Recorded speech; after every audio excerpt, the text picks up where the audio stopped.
ஆன்மாக்களுக்கு நல்முறையாக தை திங்களிலே, அதாவது தை மாதத்தில் இவ்வாறு வணங்கி வழிபட்டாலே அவைதன் மகிழ்ந்து வாழ்த்திவிட்டு செல்லுமப்பா. இதனால் அப்பனே கஷ்டங்கள் குறையுமப்பா. அப்பனே ஒன்றை ஞாபகத்தில் வைத்துக் கொள்ளுங்கள். அவ்வான்மாக்கள் வருத்தப்பட்டால் அப்பொழுது உங்கள் வாழ்க்கையிலும் வருத்தங்கள் வருமப்பா.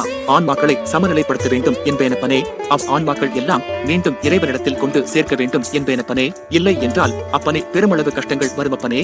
இதை என் அகத்தியன் பக்தர்கள் அனைவரும் வரும் நாட்களில் நிச்சயம் செய்து கொண்டு வர வேண்டும் அப்பனே.